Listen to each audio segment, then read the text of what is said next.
గుమ్మిలు ఖాళీలు ఉన్నాయి, గుమ్మి కింద పందికొక్కులాగా కేసీఆర్ కుటుంబం మొత్తం తిని కూసున్నది.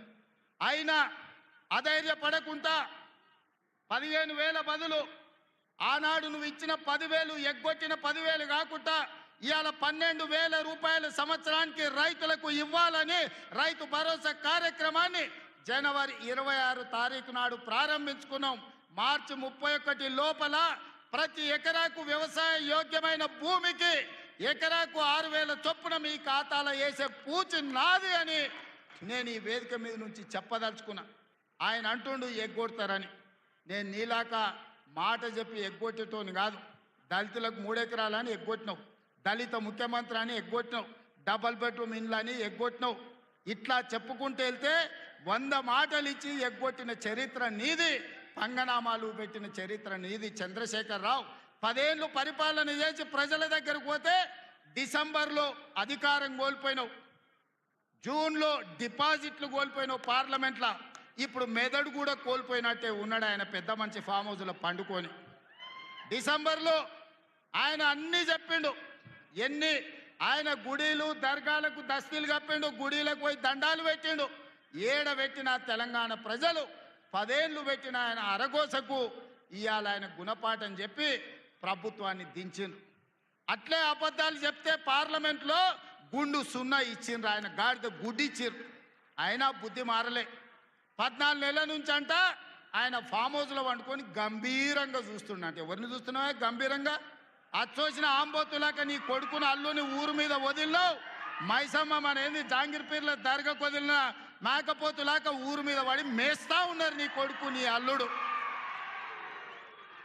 మన జాంగీర్పీర్ల దర్గా కోసుకుంటాం కదా మనం, అట్లా జాంగీర్పీర్ల దర్గాను కూడా మోసం చేసిన 100 కోట్లు ఇస్తాను మా శంకర్ చెప్తున్నాడు. ఇవాళ రాజన్న సిరిసిల్ల ఆలయానికి 100 కోట్లు ఇస్తాను, ఆ దేవుణ్ణి మోసం చేసినావు. ఈడ దర్గాను మోసం చేసినావు.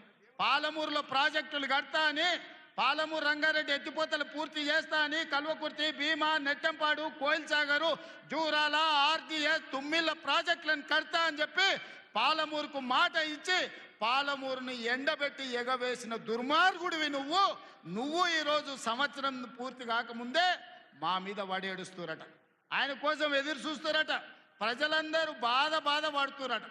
అయ్యా చంద్రశేఖరరావు గారు, 4 కోట్ల ప్రజలు ఎవ్వరు బాధపడతలేరు. రైతులకు రైతు భరోసా వచ్చింది, రైతులకు రైతు రుణమాఫీ జరిగింది, విద్యార్థులకు ఫీజు రియంబర్స్మెంట్ ఇచ్చినాం, రాజీవ్ ఆరోగ్యశ్రీ 10 లక్షలకు పెంచినాం, పేదలకు ఇండ్లల్లా 200 యూనిట్లు ఉచిత కరెంట్ ఇచ్చినాం, ఆడబిడ్డలకు 500 రూపాయలకే సిలిండర్ ఇచ్చినాం. అదేవిధంగా ఆడబిడ్డలకు ఆర్టీసీలో ఉచితంగా బస్సు ప్రయాణం ఇచ్చినాం.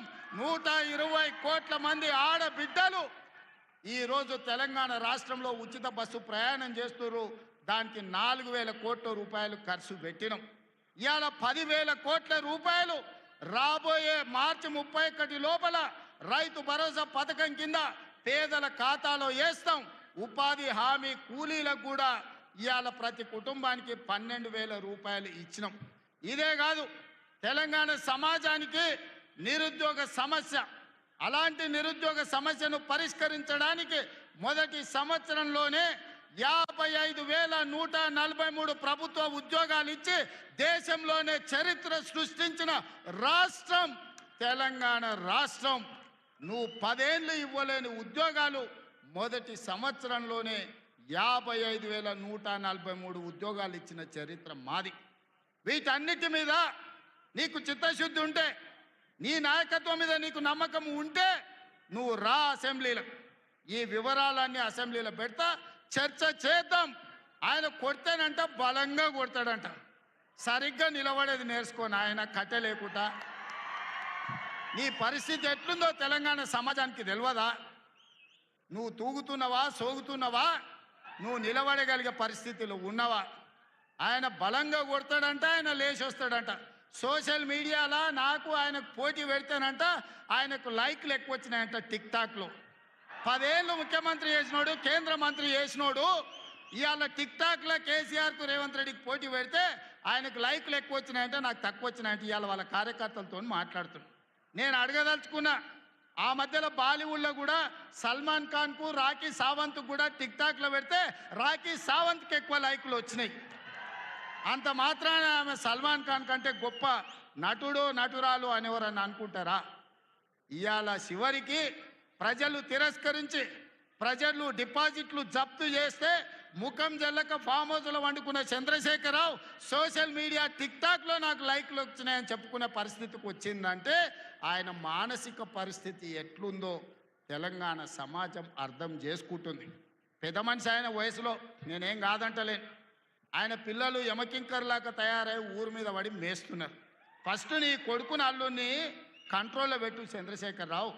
నువ్వు రా సభకు 5 తారీఖు నాడో 6 తారీఖు నాడో స్పీకర్ గారు అనుమతి తీసుకొని ఏబిసిడి వర్గీకరణ మీద మా మాదిగ సోదరుల 35 ఏళ్ల పోరాటం, అదేవిధంగా 100 సంవత్సరాలు బ్రిటిషర్స్ ఉన్నప్పుడు కులగణన చేసిరు. 100 ఏళ్ల వరకు బలైన వర్గాలు ఎంతమంది ఉన్నారో వాళ్ళ లెక్క వాళ్ళకే తెలియదు.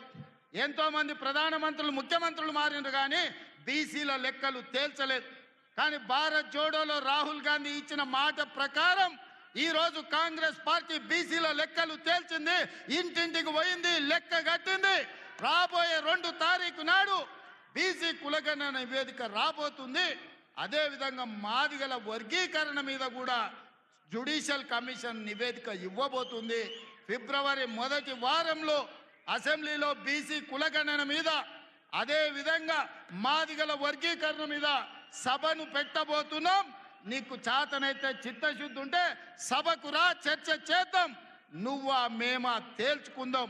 నీ ఫామ్ హౌస్లో నీ వంది మాగదులను, నీ భజన చేసేటోళ్లను నువ్వు వాళ్ళను జమేసుకొని వాళ్ళ ముందల పొంకనాలు కొట్టకు చంద్రశేఖరరావు. నువ్వు కాలం జల్లిపోయిన 1000 రూపాయల నోటువే. ఆ నోటు పెట్టుకుంటే ఎవడైనా జైలుకే వెళ్తాడు. ఒకప్పుడు 1000 రూపాయలకు చాలా విలువ ఉండే 1000 నోటుకి. అవునా? 1000 నోట్లు ఉన్నాయంటే అని మునగాని కింద చూసేది. ఇప్పుడు 1000 నోట్ల రూపాయలు ఉన్నాయంటే తీసుకుపోయి బొక్కలు వేస్తారు. చంద్రశేఖరరావు గారు కూడా రద్దయిపోయిన 1000 రూపాయల నోటు. ఇంకా దానికి విలువ లేదు. తెలంగాణ సమాజంలో నిన్ను అడిగేటోళ్ళు లేరు చంద్రశేఖరరావు. నువ్వు ఫామ్ హౌస్లు ఉండి ప్రజలతో నీకు బంధం తెగిపోయినట్టుంది. ప్రజలు ఏం ఆలోచన చేస్తున్నారో చూడు. రైతులకు రైతు భరోసా అందింది.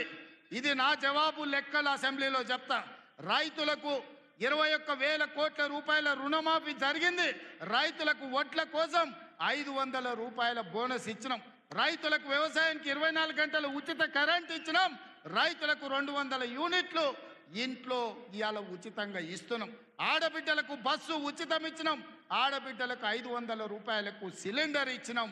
ఇవాళ యువకులకు 55,143 ఉద్యోగాలు ఇచ్చినాం మొదటి సంవత్సరంలో. ఒకవేళ మమ్మల్ని అభినందించడానికి నీకు మనసు రాకపోతే అదే ఫామ్ హౌస్లో అట్లే వండుకొని ఉండు. నిన్నెవ్వరు అడుగుతలేరు, కడుగుతలేరు, కొడతలేరు. కాబట్టి ఇవాళ ఇన్ని రకాల సంక్షేమ కార్యక్రమాలు ముందుకు తీసుకొని వెళ్తున్నాం. చంద్రశేఖరరావు గారు నువ్వు రా అసెంబ్లీకి. ఎందుకంటే నాకు గద్దర్ ప్రోగ్రాం ఉంది, ఇంకా చాలా విషయాలు చెప్పాలి. ఎల్పి ఇప్పుడు ఇవాళ రవీంద్ర భారతిలో గద్దర్ గారి కార్యక్రమం ఉంది. అర్జెంటుగా నేను బయలుదేరాల్సి వస్తుంది కాబట్టి మిగతా వివరాలు గద్దర్ వేదిక మీద చెప్తా, ఆ తర్వాత అసెంబ్లీలో చెప్తా. ఇంత పెద్ద కార్యక్రమాన్ని ఏర్పాటు చేసి అద్భుతంగా నిర్వహించిన పెద్దలందరికీ, ముఖ్యంగా ప్రాణ సమానులైన కాంగ్రెస్ పార్టీ కార్యకర్తలందరినీ మనస్ఫూర్తిగా అభినందిస్తున్నా. రాబోయే ఎన్నికలు మీవే. శంకర్కు ప్రతాప్ రెడ్డికి ఆదేశాలు ఇస్తున్నా. వార్డు మెంబర్లు, సర్పంచులు, ఎంపీటీసీ, జడ్పీటీసీలను గెలిపించుకునే బాధ్యత వాళ్ళదే. ఇల్లు తిరుగుతారు, మిమ్మల్ని గెలిపిస్తారు, మిమ్మల్ని నాయకులను చేస్తారు.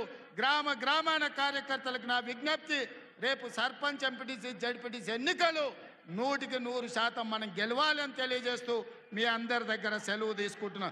జై కాంగ్రెస్.